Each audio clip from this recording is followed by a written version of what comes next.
Hi, and welcome to CryptoBiography. I'm your host, Brandon Starr. This is episode 239 of CryptoBiography, and it is part 7 of the Isle of Bronze. And here we go. After some rest, Dimethine announced that lunch was ready. Nasramin brought Mawaya to the family meal room. Shugo was there and seated, watching the door for their entrance. Near him was the middle child, their daughter, Hama, and the youngest, Asasi. They were both standing and paused in some sort of conversation, were also looking at him and Mawaya. "Let's eat," Nasramin said. The table was laden with fruits, vegetables, and meats.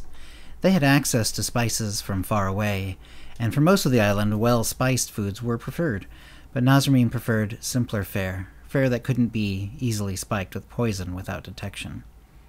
There would be fancier fare in the evening, which would be fully tasted before anyone at the table would eat it. Shugo reached for the food right away. Asasi sat down next to him. However, Hama, as was her habit, waited until everyone else was seated.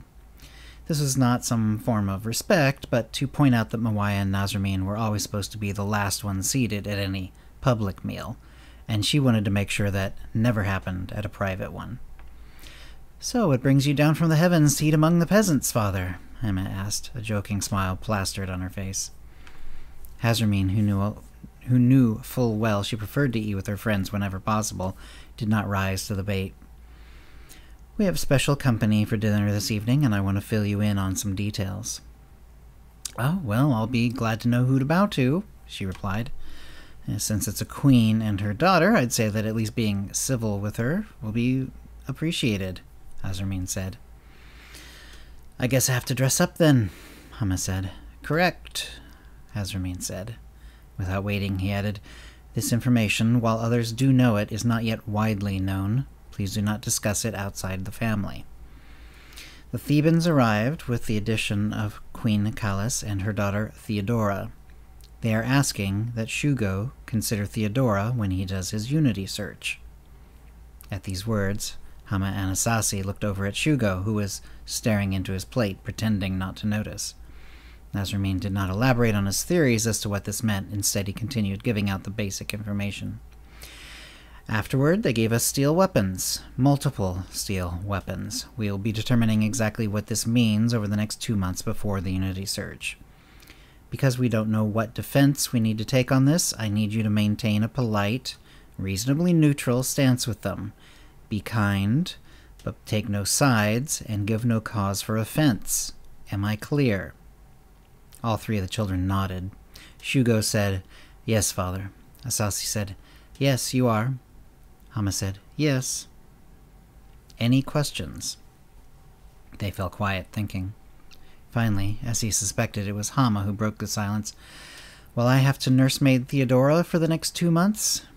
"I think she's a bit older than you," Mawaya told her. "You know what I mean." "We won't insist that you spend all day every day with her, no," Mawaya said. "But it would be most appreciated if you would make some effort to meet her and ease her time away from her home." Nasramin could see Hama trying not to sigh exasperatedly. "I will do my best, mother." "Thank you," Mawaya said. "How's the food?" Nasramin asked, reaching for a platter of fruits. No one answered directly, but all resumed eating. Nasramin enjoyed this informality. It was only alone with his inner family circle that he could just forego the many extra words and gestures needed at every other function, eating or not. Eventually, Asasi asked a question. "What happens if Theodora isn't chosen by Shugo during his unity search?" "We don't know," Nasramin said. "That's why we need to find out more about the steel armor and weapons so we can determine what the ramifications will be." "So Shugo will not be marrying Theodora?" Asasi asked. "That we don't know," Nasramin said. "They haven't even met yet, have they?" "So if he turns her down, there might be a war," Asasi posited. "And if he marries her, then it looks like Thebes is able to strong-arm us. Is that it?" "That's about the size of it," Nasramin agreed, though we would do everything we could to mitigate either one of these outcomes. "With your permission, father, I'd like to leave," Asasi said. "You have no more questions?" Nasramin asked. "None, thank you. And Mother Waters and Father Earth for the meal," Asasi left. Nasramin realized he was happy he didn't himself have to make any religious reference now, as Asasi was the only one he kept up religious appearances for in the family. The rest of the meal was quiet. Shugo was considering his future, while Hama was, against her usual nature, quiet. Nasramin wasn't sure why that was, but his best guess was that Hama didn't like the idea of them forcing her to keep company with a total stranger. He hoped it wouldn't poison her opinion of Theodora when they met at dinner. Eventually, Shugo and Hama finished with their meal and left. Mawaya and Nasramin kept eating, enjoying each other's company in silence. Dimathene came back to see how they were doing, and Nasramin had him fetch Mursili.